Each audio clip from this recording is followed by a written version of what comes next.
All right, so I wanted to do a quick session, just give one more Q&A to you guys so you can have a chance to ask me whatever it is you might be thinking about for the upcoming course that we're starting tomorrow. Course outlines right here. I posted a video about this earlier this week, and I was kind of already announcing it in random Facebook forums, a couple of other pages, and my Discord, just so those people would have, I guess, a sense of priority to join.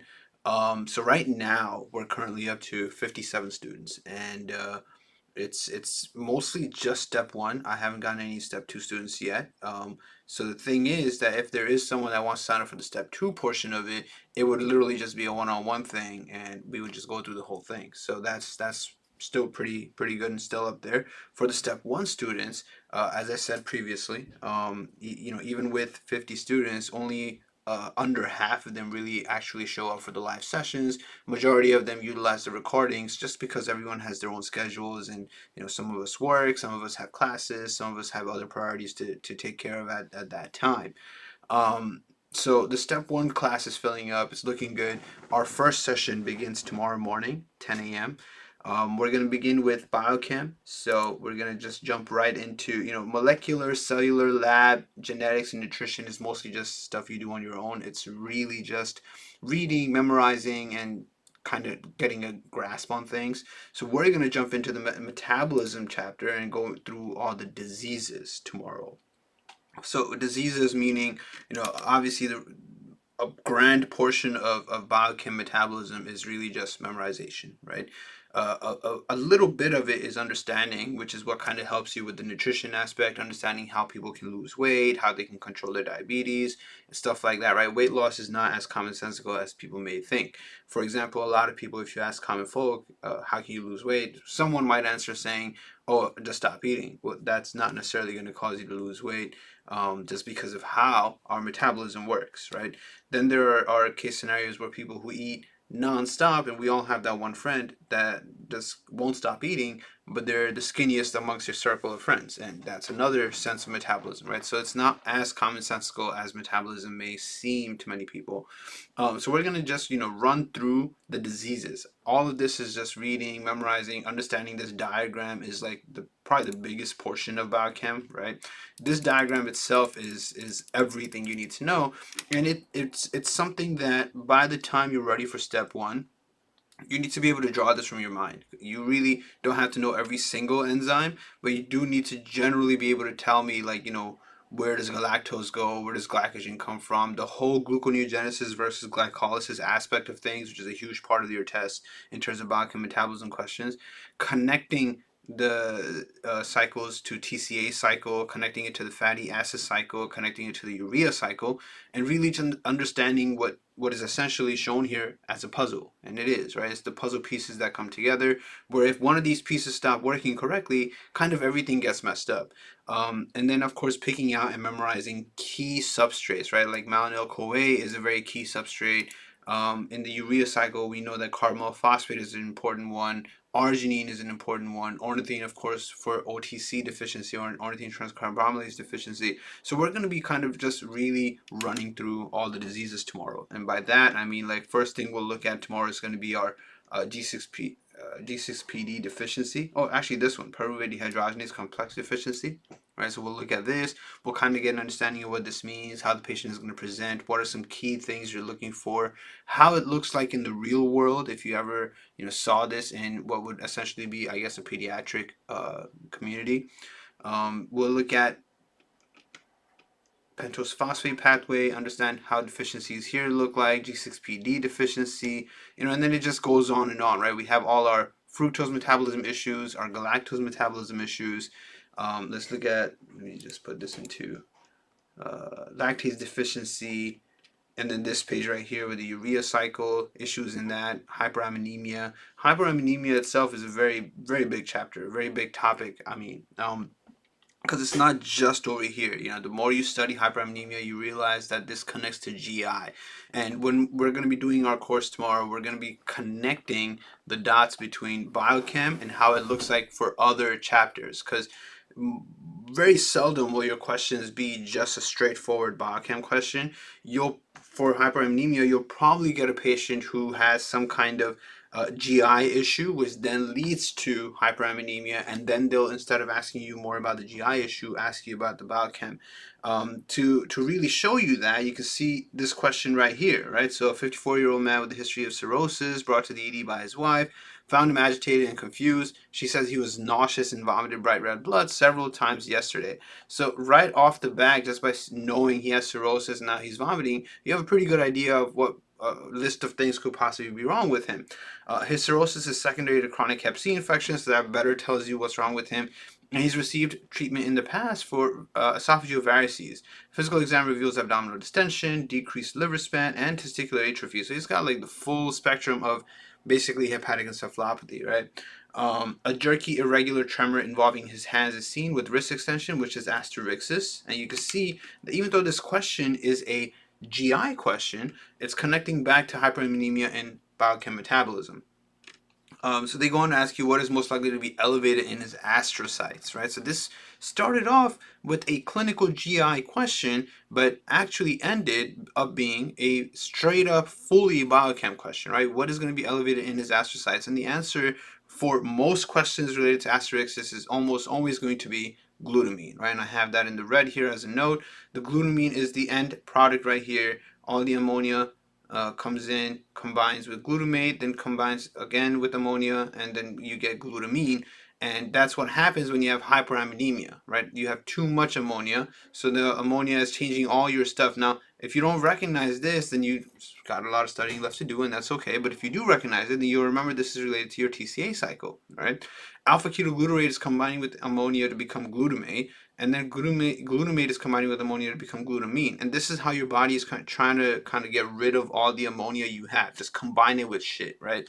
But then that's a problem, because now you don't have alpha-ketoglutarate, so that messes up TCA cycle. And then you don't have glutamate, which is supposed to make GABA. And GABA is an inhibitory thing that you learn about in neuro. So now without the GABA, without the alpha-ketoglutarate, you end up having real issues. And that's what you actually end up seeing symptomatically in patients, right? So these are some of the things that we'll be delving into. This right now was pretty much a good example of what we'll be looking at when we do the session tomorrow. Planet Medicine just asked, is the live session free? No, the live sessions are a course program like this. It was announced, I think Monday I announced this.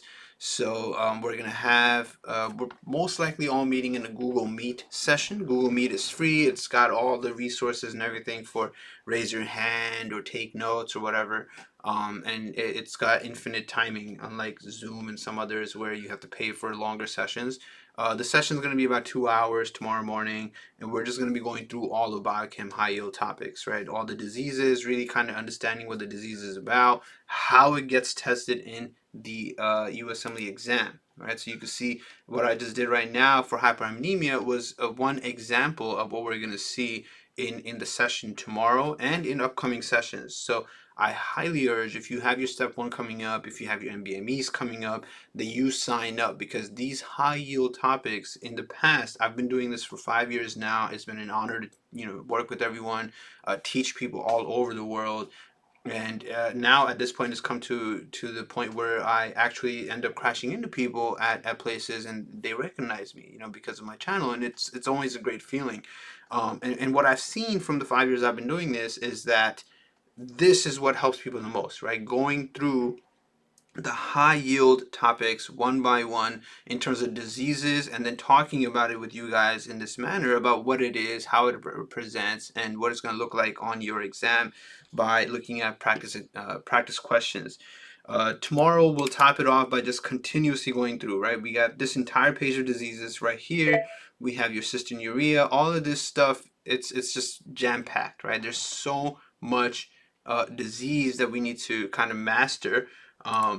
So we need to know what that's going to be like, because that's kind of all biochem is, right? You won't really get many questions where it's just going to ask you a basic straightforward thing like, hey, what's the enzyme that does this, or what's the enzyme that does that. It's possible, but it's extremely unlikely. Majority of your step 1 questions where they want to test you on biochem are going to pick a system like GI and then connect it back to something in biochem, and that's kind of how you have to to grasp the topic, and that's how you have to learn it too.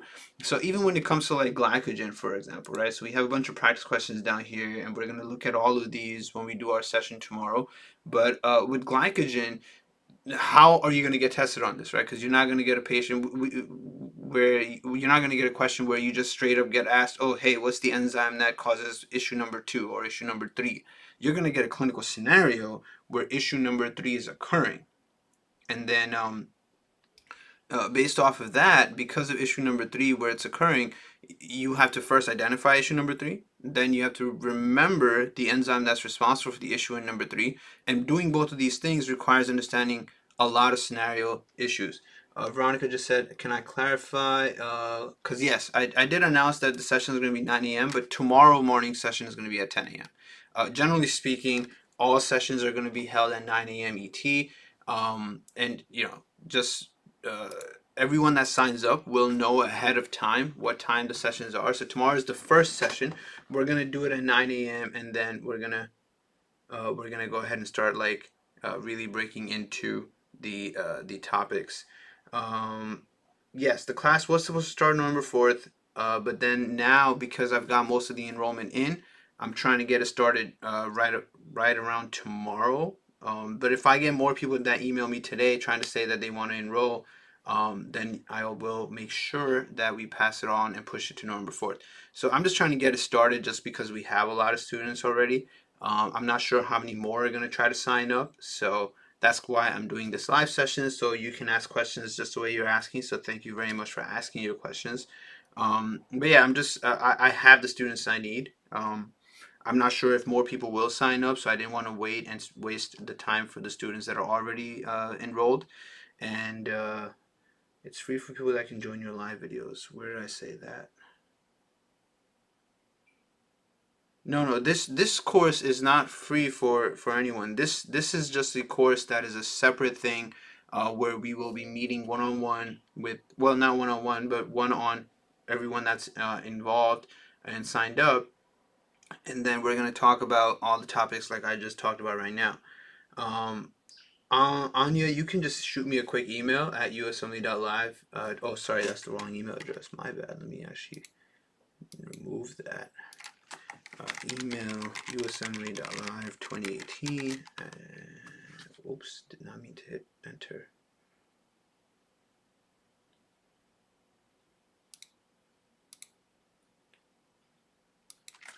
USMLE.live 2018 at gmail.com for enrollment.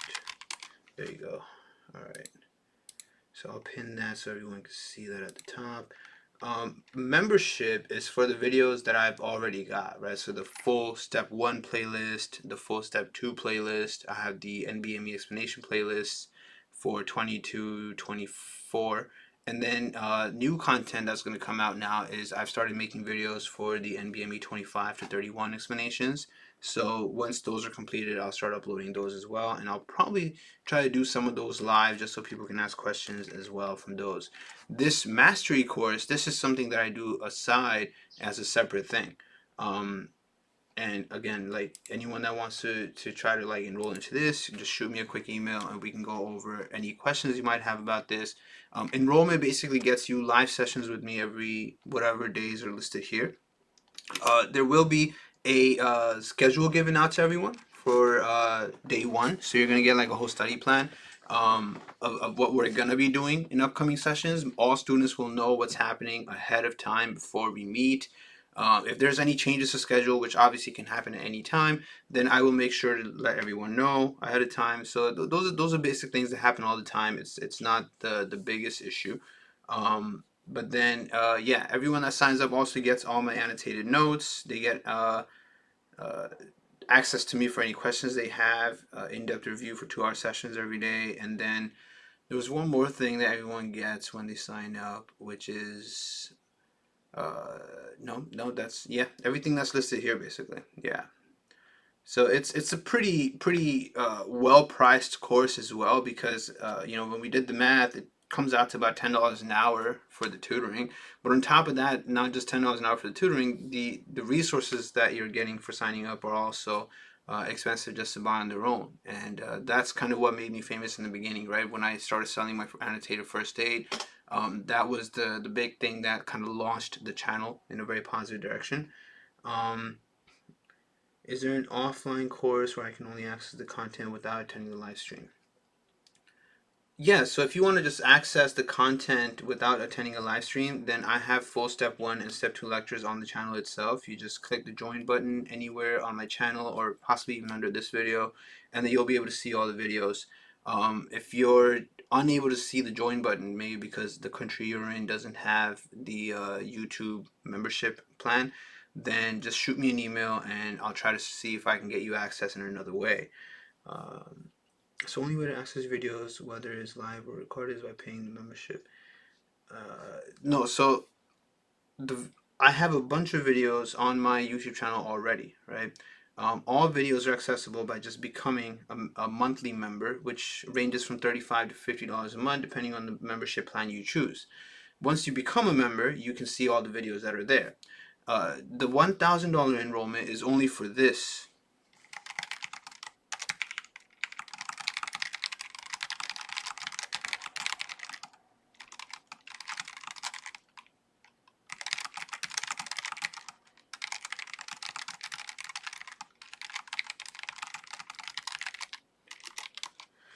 And let me see, is there anything else I want to mention?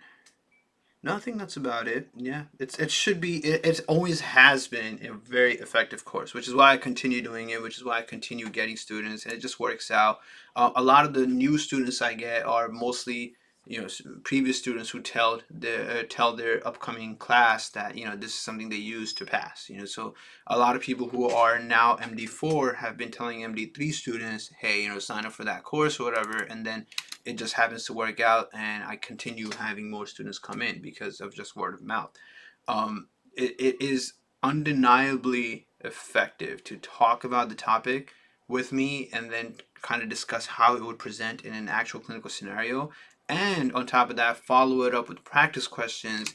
And the practice questions that I've annotated into the book are mostly the tricky ones. I don't pick out every single question that comes up on a topic. I take the ones that are very significant. It's either going to be questions that only about 30% of people got right, or it's a question where, it doesn't matter how many people got it right, the concept was still tricky, or the concept was very well taught in the question.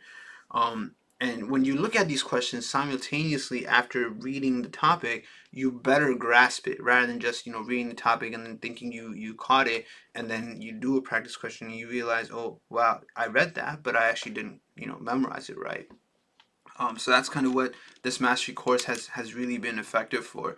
And tomorrow's thing is going to be huge, right? Because almost everyone, I think I can confidently say everyone, hates biochem, right? There isn't really anyone that's going to come around saying biochem is my favorite topic on USMLE Step 1. It's really just textbook stuff that you're going to read, and then you're going to probably never actually utilize in real life, right? It's just a part of being a medical student. And you have to know it. You have to know it very well, because you may one day see a patient that has one of these diseases. It's just that you're not going to treat them based off of what you remember from your Step 1 studies. You're going to treat them based off of what you can Google at the time and what you can know from clinical research at the time, right? For example, even here, when you look at any of these, I'm very big on clinical research, right? So I do a lot of clinical research. I work at NYU Langone Hospital right now in the clinical research department for vascular surgery. And I also read articles all the time that I get emailed, and I just look at them in my morning commute or at night before I go to sleep. I've signed up for a bunch of email newsletters that get sent out for clinical trials that are happening on all kinds of topics. And I see this, and it helps me understand what's happening. So, for example, right here with Pompe disease, all the stuff in the book itself it's nice and it teaches you a little bit, but the real aspect of it is that if you have someone you can actually treat, then these are the medications that exist, and it's not in the book, right? So when you become a full-blown physician and you're working with a pediatric patient who may have Pompe disease, you're going to know these treatments not because you studied it in Step 1, but because you actually are a studying physician, right? A practicing physician. So you just really need to master this stuff literally just for killing Step 1. right? And the notes that I put out in my book, the discussions that we have, truly help everyone diagnose things more accurately, remember it more accurately, and then answer the questions correctly, which is the only goal, right? The only goal we have when we're studying for step one is to pass step one by answering questions correctly, not by becoming a fully well-educated physician. That's not what's happening here. We're just trying to memorize things and understand it and truly grow our knowledge. Later on, once we start looking at step two, is when we start becoming better physicians. So the book doesn't really do enough to truly make you a master of topics, and the live sessions are where everyone gets to grow and become much more adept at taking care of things. So this is going to be the first session. After this, we're going to jump into immunology. And even with immunology, the majority of it is going to be, we're going to be studying the basics of immune responses, right? The innate and adaptive immune system, how they differ, what are the key cells in your immune system, what they do, B cells, T cells, neutrophils, etc. And then we're going to look at the conditions of immunodeficiencies, right? So we have a bunch of conditions where your immune system doesn't work correctly, right? So for example, these things, right? So immunodeficiency starting right here, right? You get questions on these all the time, and students tend to have issues with these pretty much every single time, right? You're going to get a question and then you're going to be very confused because all the answer choices are going to look correct, because that's just how it kind of feels like when you don't know the topic very well, right? Does the patient have Bruton's A gamma globulinemia, or do they have interleukin 12 receptor deficiency? Knowing the key little differences between these things really just comes down to discussing it very well, and then looking at practice questions and truly mastering what is the key difference between them. And it's not really fully memorization. The key memorization is understanding what B cells do, what T cells do, and so on. And then when the patient presents with certain diseases, certain infections, you start realizing what's not working, right? So if someone's presenting with a lot of bacterial infections, excuse me, then their B cells must not be working. Whereas if someone is presenting with a lot of viral infections, then it's more likely their T cell is not working, or even if they have a lot of autoimmune issues, right? That's another common thing you'll see with T cell disorders. And then there's the mixed ones, which really become really confusing for the whole topic, because now you're going to see some bacterial infections. They might not mention viral infections at all, and then they'll mention this one other thing that gives away the fact that it's a B and T cell disorder. And once discussing this is done, the key concept is to really jump into practice questions, right? So we're going to do all of that, and then we're going to look at transplant rejection, and we're also going to look at something that's not discussed very well in first aid step one, but it is discussed extremely well in first aid CK, is transfusion reactions, right? So that's another immune topic that is in step one, but not really discussed very well in first aid step one. So transplant rejection, critical thing. One of the most critical things is understanding the chronic rejections and how they present, right? Each organ has its own presentation, and when you see these things in a patient who had a transplant, you start figuring out it's chronic rejection, and then you have to know what the chronic rejection really means, what kind of cells are going to be in it, what kind of reaction it is, etc., etc. It goes on. The topics go on forever, right? But for $1,000, we get to go through all of that in depth together, look at practice questions, truly master it, memorize it, and then become confident at just going and killing the test. Right? That's all this course has been about.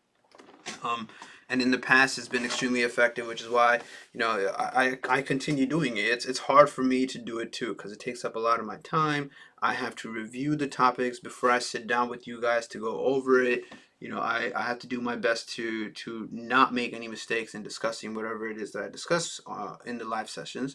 And then I have to make sure the notes are accurate, and everything is something that I've worked on for a very long time. And when we start meeting live, we're going to start killing these topics in a way where you will feel extremely confident. So thanks for joining. Thank you for the questions that people did ask. And if anyone has any more questions, feel free to reach out. Just shoot me a quick email anytime. And best of luck with these studies.